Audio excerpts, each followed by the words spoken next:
Voilà, donc je vais vous montrer ce qu'il est possible de faire, ou du moins certaines choses que l'on ne peut pas faire au premier trimestre et quelles sont les limites. Donc le diagnostic de sexe au premier trimestre. En échographie, pour faire le diagnostic de sexe, il va falloir identifier les organes génitaux, et ça sera les organes génitaux externes parce qu'on est très mauvais pour l'identification des organes génitaux internes. Alors le diagnostic de sexe en échographie, généralement, c'est à l'échographie morphologique, autour de 22 semaines. Là, normalement, on ne doit pas se tromper. Alors j'ai repris sur plus de 10 000 examens entre 19 et 24 semaines. Pour savoir, je m'étais posé la question combien de femmes ne veulent pas savoir le sexe. Il y en a environ, dans ma région, 11% qui ne veulent pas savoir le sexe, et ce sont ces femmes-là les plus exigeantes. C'est pas une femme exigeante, c'est pas celle qui va vous demander le sexe, c'est celle qui ne veut pas savoir le sexe, parce qu'elle veut tout voir, mais elle ne veut pas voir le sexe, et des fois c'est très difficile de mesurer le fémur. Alors, sur ces femmes qui ont voulu savoir le sexe, je retrouve à peu près le même ratio qu'à la naissance. On a un peu plus de garçons que de filles. Bon, nous, ce qui nous intéresse, c'est le diagnostic au premier trimestre. Alors, le sexe au premier trimestre, je m'y suis intéressé il y a une quinzaine d'années. Vous voyez cette diapo, là, on était en 92. Pourquoi ? Parce que j'avais déjà 3 filles et on attendait le 4e. Et je l'avais d'ailleurs, c'était fait à 11 semaines, je l'avais appelée Scarlett parce que je m'étais dit que je pourrais avoir qu'une fille encore. Bon, je vous rassure tout de suite, c'est un garçon, c'est un des piliers de Morzine. Et à cette époque-là, je me suis plongé dans les bouquins et me dire à partir de quand peut-on diagnostiquer le sexe et comment ? Alors, ça se fait en fait par l'identification du tubercule génital qui va ensuite se différencier, qui va donner l'aspect de garçon ou de fille. Là, on est à 8 semaines, vous avez quelque chose entre les jambes, mais ça, ce n'est pas le tubercule génital encore, c'est l'appendice caudal. On le voit ici en 3D. Donc entre les jambes.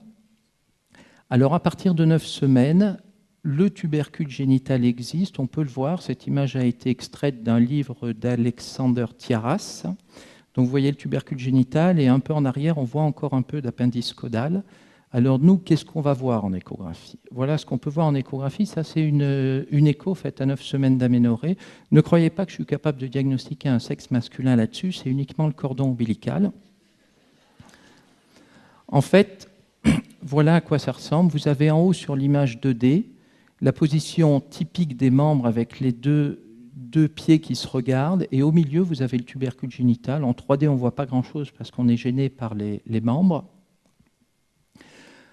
À 10 semaines, donc pour une longueur crânio-caudale de 32 semaines, si vous êtes très bien placé, on le voit très bien, ce tubercule génital. Et l'erreur, à ce moment-là, souvent, on a une très belle image, on dit « il y a un petit zizi, c'est un garçon », alors qu'on ne peut pas encore dire si c'est un garçon ou une fille.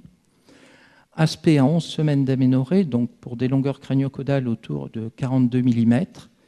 Et vous voyez le tubercule génital qui est bien proéminent, mais là encore, on ne peut pas faire de diagnostic échographique de sexe. Pourquoi ? Regardez, ça c'est une image extraite du livre de Marjorie England. C'est un garçon, la longueur crânio-caudale de 48 mm, donc ça fait 11 semaines et demie d'aménorrhée. Vous voulez voir la fille ? Voilà la fille. Donc, il est évident qu'en échographie, on a peu de chances de voir de différence. Et c'est d'ailleurs pour ça que je m'étais fixé la limite à 12 semaines d'aménorrhée. Alors, que va devenir ce tubercule génital ? Voilà l'évolution sur une animation. Chez la fille, en fait, il ne va pas se développer et il va donner le clitoris. Et chez le garçon, on va avoir un développement important et qui va donner le pénis. Alors, 2 aspects à 13 semaines qui ont été tirés d'embryoscopie entre un garçon et une fille. La fille, vous voyez bien, donc à droite de l'écran, il y a un petit trou en dessous du tubercule génital. C'est tout simplement le méa urétral. Et le garçon, à l'extrémité, il y a ce que l'on appelle la frange épithéliale, c'est qu'il va éliminer un cordon épithélial et l'élimination va permettre d'ouvrir la lumière de l'extrémité distale de l'urètre. Et à partir de ce moment-là, il pourra uriner. Alors en échographie, ce qui nous intéresse, donc on se fixe 12 semaines révolues, c'est-à-dire à partir de 12 semaines, comment va-t-on pouvoir faire le diagnostic de sexe ? Ben, on peut le faire sur l'orientation du tubercule génital. Vous voyez bien la différence entre ces deux images. En haut, c'est une fille. Grossièrement, vous avez le tubercule qui part vers le bas, et le garçon, ça part en avant. Mais si jamais on veut être un peu plus rigoureux, ce qu'il faut faire, c'est faire des mesures d'angle en prenant le plan lombosacré. Et vous voyez que sur le garçon, on a un angle qui est supérieur à 30 degrés. La fille, c'est nettement inférieur et le plus souvent, c'est parallèle au plan lombosacré. Alors, bien entendu, là, j'ai marqué XX et XY. L'échographie n'est pas capable de voir les chromosomes. C'est pour parler du phénotype XX ou phénotype XY. Deux autres exemples, là, en vidéo, où en haut, vous avez une fille et en bas, vous avez un garçon. Et peut-être qu'il faudrait aussi étudier l'angle qu'il y a en avant, c'est-à-dire l'angle entre le tubercule génital et la paroi abdominale, où vous voyez que chez le garçon, c'est pratiquement à 90 degrés. Alors, il y a une autre façon de diagnostiquer le sexe, vous allez voir ici. Vous attendez la miction, ici c'est à 12 semaines, et vous voyez le G qui part en dessous, de dessous du tubercule génital, donc c'est une fille. Mais là, vous pouvez attendre longtemps, parce que sur toute ma série, en 10 ans, je n'ai pu faire qu'un seul enregistrement. Alors, sur ces deux images, vous pouvez aisément maintenant faire le diagnostic de sexe. En haut, la fille, en bas, le garçon. Alors, j'ai repris sur une période de 10 ans toutes les échographies que j'avais faites entre 12 et 14 semaines. Quand je dis 14 semaines, en fait, c'est 13 semaines plus 6 jours. Et j'en ai 4000. Et j'étais capable de faire une identification de sexe sur 3298.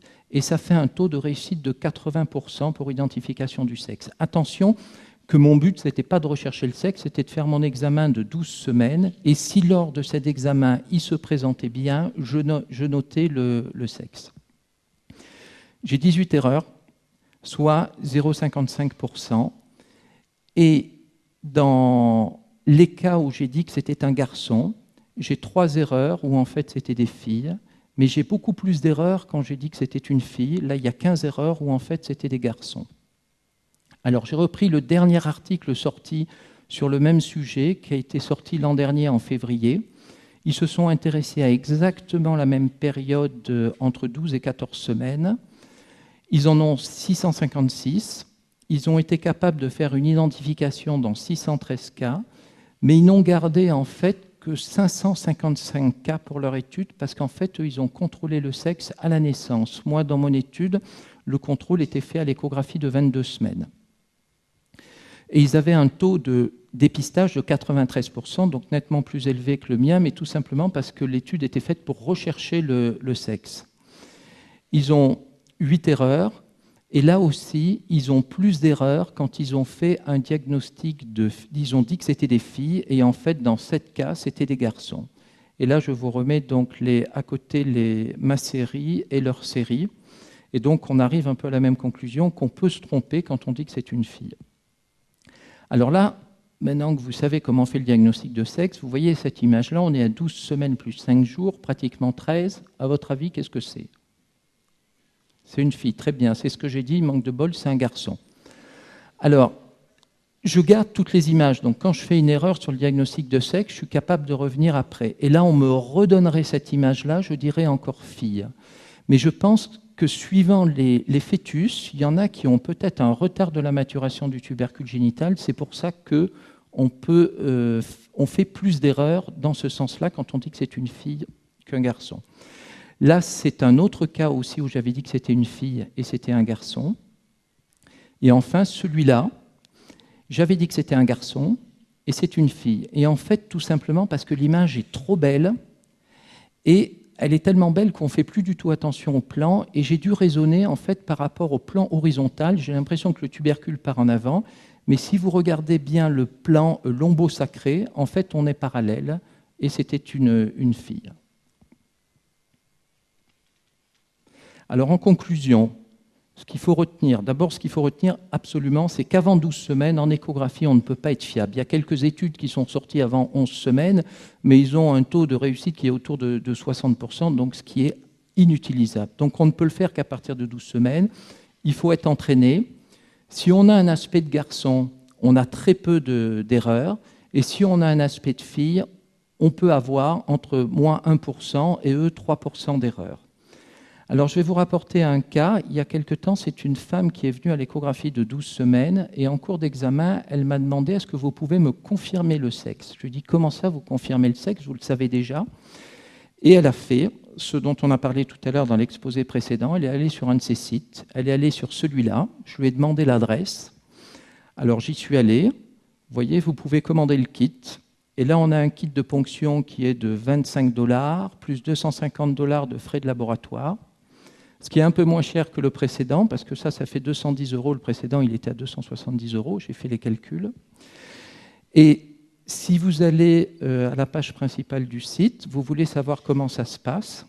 Alors, ils donnent des résultats à partir de 7 semaines d'aménorrhée. Ils disent que l'idéal, c'est entre 8 et 10.